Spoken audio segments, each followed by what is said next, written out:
लेकिन आज की रात सुमन की चीखों को सुनने वाला वहां पर कोई भी नहीं था।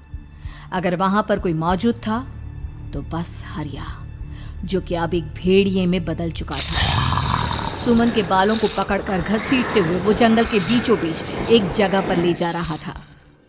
अगली सुबह गांव में। अरे भाई, पता नहीं क्या बात है, अपने गांव का हरिया किसान और उसकी पत्नी सुमन दोनों गायब हैं। दोनों का कोई अता पता नहीं। अरे कैसी बातें कर रहे हो भाई, ये कब हुआ है? अरे पूरे गांव में खबर फैली पड़ी है। कल रात को दोनों खेत की तरफ जा रहे थे, लेकिन लौटकर आए ही नहीं। तो हो सकता है अपने खेत पर होंगे। पूरा गांव ढूंढ कर आया है भाई। जानते हो क्या मिला वहां पर? क्या हुआ भाई? क्या मिला? बताओ हमें, क्या मिला? अरे हरिया की पत्नी सुमन के कपड़े पड़े हुए थे। शरीर का एक एक कपड़ा फटा हुआ झोपड़ी के बाहर पड़ा था, लेकिन दोनों पति पत्नी का कोई पता ठिकाना नहीं था। अरे भाई, लेकिन उसका जो दोस्त है ना रामू किसान, उससे पता करके आते हैं ना। अब तक तो दोनों साथ ही खेत पर जाया करते थे। हाँ, हमें उसके घर जाना चाहिए भाई। चलो चलो वहाँ चलते हैं, चलो। वो सारे लोग रामू के घर पर पहुंचते हैं। रामू अपने घर के बाहर बैठकर हुक्का पी रहा था। आज सारे के सारे लोग टोली बनाकर मेरे घर क्यों आ रहे हैं? क्या कोई मर गया क्या भाई? अरे कैसी बातें कर रहे हो? तुम्हारा सबसे अच्छा दोस्त हरिया और उसकी पत्नी गायब है और तुम यहाँ बैठकर हुक्का पिए जा रहे हो हैं? रामू ने अजीब सी नजरों से उन सब गांव वालों की तरफ देखा, जिसकी वजह से वो लोग एक बार के लिए डर गए। गायब है? अरे गायब नहीं है, मुक्ति मिल गई है। उन दोनों को मुक्ति मिली है। इस दुनिया में आकर हर इंसान पाप करता है और उसे उसके पापों के लिए मुक्ति मिलना बहुत जरूरी है। अरे ये कैसी बहकी बहकी बातें कर रहे हो भाई, हैं? और इसका चेहरा अजीब सा क्यों लग रहा है? लगता है दोस्त के मरने का गम बैठ गया है। पागल हो गया है शायद ये पागल। ये बात सुनते ही रामू चीख कर जोर से चिल्लाते हुए कहता है, पागल मैं नहीं हूँ, पागल तुम सब हो। और ये शैतानी जंगल अब तुम में से किसी को नहीं छोड़ने वाला, सबको खा जाएगा। याद रखना मेरी बात। शैतानी जंगल? कैसा शैतानी जंगल? लगता है रामू पागल हो चुका है। हमें यहाँ से चलना चाहिए भाई। चलो चलो चलो। तभी रामू की पत्नी बाहर आती है। नहीं, आप लोग इनकी बात का बुरा मत मानिए। 2 दिन पहले हरिया के साथ खेत पर गए थे। जब से वहाँ से आए हैं तब से ऐसी ही बातें कर रहे हैं। भगवान जाने ऐसा क्या देख लिया उन्होंने, खेत में कुछ भी बड़बड़ाते रहते हैं। लेकिन गांव के लोगों ने कमला की कोई बात नहीं सुनी और वो सब वहां से चले गए। रात अब धीरे धीरे ढलने लगी थी। तभी अचानक किसी ने धीमी सी आवाज में रामू को पुकारा। रामू, आ जाओ, मैं तुम्हारा इंतजार कर रहा हूँ। और सुनो, अपनी पत्नी को साथ लेकर आना, नहीं तो काम अधूरा रह जाएगा। ये आवाज सुनते ही रामू के चेहरे पर शैतानी मुस्कुराहट आ जाती है। वो धीमे कदमों से अपने घर के अंदर आता है। क्या हुआ? तबीयत ठीक है ना अब आपकी? मैं तुझे अपने साथ खेत पर ले जाने आया हूँ, चल। मैं तुम्हारे साथ कहीं नहीं जाने वाली। मुन्ना गहरी नींद में सो रहा है और उसे अकेला छोड़कर मैं तुम्हारे साथ खेत पर नहीं आ सकती। वैसे भी तुम्हारे उन खेतों में भगवान जाने कौन सा राक्षस घूम रहा है, मुझे तो डर लगता है। रामू गुस्से में दांत पीसता अपनी झोपड़ी से बाहर आ जाता है और कमला गहरी नींद में अपने बच्चे के साथ सो जाती है। तभी अचानक रात को रामू की झोपड़ी के ऊपर एक साया वही गाना गुनगुनाते हुए घूमने लगता है जो हरिया के मोबाइल में बजा करता था। मैं मौत हूँ, मौत हूँ, मौत जो पसरी है चारों ओर, जो आएगी कहीं से भी निगल जाएगी सबको। मैं मौत हूँ, अब मैं छोड़ूंगी नहीं किसी को।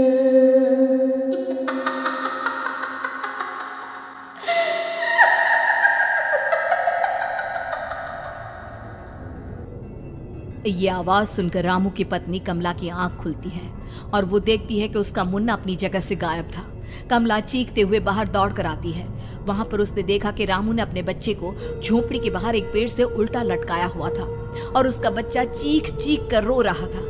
वहीं दूसरी तरफ एक साया बच्चे के ठीक नीचे आग जलाकर उसके चारों तरफ हैवानों की तरफ नाच रहा था। छोड़ दो मेरे बच्चे को। अरे क्या कर रहे हो तुम? शर्म नहीं आती तुम्हें? अपने ही बच्चे को इस तरह मौत के हवाले करते हुए। अपना बच्चा? किसने कहा ये मेरा बच्चा है? अरे ये तो उस रामू की औलाद है, इस गांव के किसान रामू की, और मेरी दुश्मनी इस गांव के हर इंसान के साथ है। क्या? कैसी बात कर रहे हो तुम? और ये औरत कौन है? ये मेरे बच्चे को खा जाएगी। तभी अचानक से उस साया ने एक बेहद खतरनाक दिखने वाली औरत का रूप ले लिया और उसकी आंखों से आग निकल रही थी। सही पहचाना तूने। मैं तेरे बच्चे को खा जाऊंगी। अगर तू अपनी इस हैवान पति रामू के साथ जंगल नहीं आई तो मैं तेरे बच्चे को खा जाऊंगी। लेकिन क्यों? आखिर क्या चाहते हो तुम मुझसे? मुझे जंगल क्यों ले जाना चाहती हो?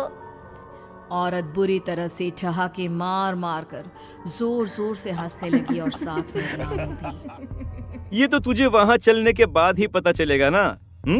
अगर तू नहीं आई तो थोड़ी देर में तेरा ये बच्चा आग में जलकर मर जाएगा। चल जल्दी। नहीं, मेरे बच्चे को छोड़ दो। तुम जहाँ कहोगे मैं तुम्हारे साथ चलने के लिए तैयार हूँ। और उसके बाद उस बच्चे को झोपड़ी में लिटाकर आगे आगे वो साया चल रहा था और उसके पीछे पीछे रामू अपनी पत्नी के बाल पकड़कर उसे घसीटते हुए जंगल की तरफ ले गया। जंगल में जाने के बाद, कितनी खूबसूरत हो तुम। आज की रात बस तुम और मैं एक दूसरे के साथ रहेंगे। मुझे तुमसे बहुत डर लग रहा है। तुम्हें क्या हो गया है? तुम तो बिल्कुल ठीक थे। वो होगा जो हमारे बीच होना चाहिए।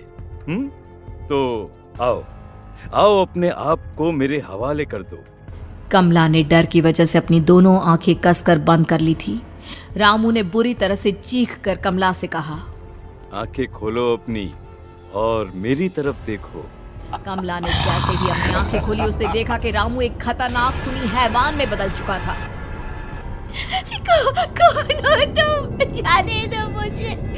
क्या चाहते हो मुझसे? वही जो एक आदमी एक औरत से चाहता है। मैं तुम्हारा पति रामू नहीं बल्कि इस जंगल का एक भेड़िया हूँ और आज की रात तुम्हारे खून से अपनी प्यास बुझा जाऊं। और उसके बाद वो जंगल कमला की दर्दनाक चीखों से गूंज उठा। अगली सुबह कमला के कपड़े भी जंगल में उसी तरह पाए गए जैसे कि सुमन के पाए गए थे। इस घटना के बाद पूरे गांव में दहशत का माहौल था। अपने माँ बाप की मौत और गांव में हो रहे इस तरह की घटनाओं की खबर सुनकर किशन शहर से गांव लौट आया था।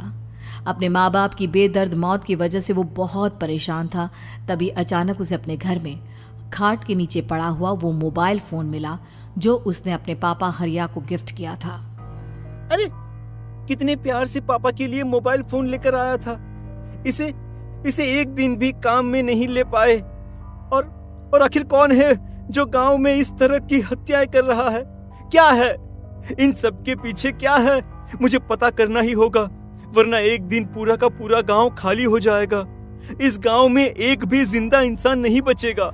गांव के लोगों की मदद करने के इरादे से किशन अपने गांव से दूर एक दूसरे गांव में बहुत बड़े तांत्रिक के पास मिलने के लिए गया। तांत्रिक बाबा, अब आप ही कुछ उपाय बता सकते हैं। भगवान जाने हमारे गांव को किसकी नजर लग गई है।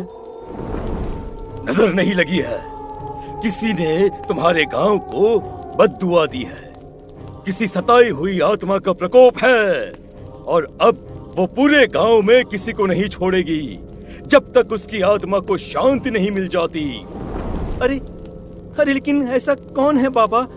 किसकी आत्मा है और कैसे मिलेगी उसे शांति? मौत है, मौत कहीं से भी आएगी और सबको निगल जाएगी। इससे बचने का सिर्फ एक ही उपाय है, लेकिन उस उपाय को करना आसान नहीं होगा। जो भी उस उपाय को करने की कोशिश करेगा उसकी जान जा सकती है। भले ही मेरी जान चली जाए, लेकिन मैं अपने गांव के लोगों की जान बचाने की पूरी कोशिश करूंगा बाबा। तो ठीक है फिर, अगली अमावस की रात जैसा मैं कहता हूँ वैसा ही करना। अमावस की रात तांत्रिक के बताए अनुसार किशन अपने साथ केरोसिन लेकर जंगल की तरफ चल पड़ा। उसके हाथ में देवी के मंदिर का सिंदूर भी था। किशन जंगल के बीचों बीच पहुंचा। ये देखकर उसकी आंखें फटी की फटी रह गई। वहां एक उबलते पानी का तालाब था और कई लोगों की लाश लटक रही थी। किशन के माँ बाप की लाश भी वहीं थी। माँ, बापू, क्या हो गया? ये क्या हो गया? तभी वहां पर एक औरत और आदमी आते हैं। उन्हें देखकर किशन चौंक जाता है। गोपाल काका, आपकी तो 5 साल पहले मौत हो गई थी। और निर्मला काकी, आप? हाँ, मौत तो हो गई थी, लेकिन तुम ये नहीं जानते कि हमारी मौत कैसे हुई थी। क्या कहना चाहते हैं आप? कुछ नहीं, बस ये जान लो कि अब इस गांव में कोई जिंदा नहीं बचेगा। लेकिन क्यों काकी? क्योंकि 5 साल पहले इन गांव वालों ने मुझे डायन बताकर पत्थर मार मार के मार डाला। मेरी कोई गलती नहीं थी। गांव का एक बच्चा क्या लापता हुआ, सारा इल्जाम मेरी पत्नी पे डाल दिया। और जब मैंने निर्मला की जान बचाने की कोशिश की तो मुझे भी मार डाला। आपके साथ ये बहुत गलत हुआ काकी, लेकिन आप जो कर रहे हैं वो भी सही नहीं है ना? तुम यहाँ से चले जाओ वरना तुम भी नहीं बचोगे। हमारी आत्मा पिछले 5 साल से मुक्ति के लिए भटक रही है। चले जाओ यहाँ से। मौका देखकर किशन सिंदूर उन दोनों के ऊपर डाल देता है। उनका शरीर जलने लगता है और वो भयानक तरीके से चिल्लाने लगते हैं। अगले ही पल किशन उनके ऊपर केरोसिन डाल देता है और वो दोनों जल जाते हैं। किशन अपने माँ बाप और दूसरी लाशों का अंतिम संस्कार करवाता है और अपने घर लौट आता है। लेकिन वो अभी भी इस बात से अनजान है कि मोबाइल अभी भी बज रहा था। मैं मौत हूँ।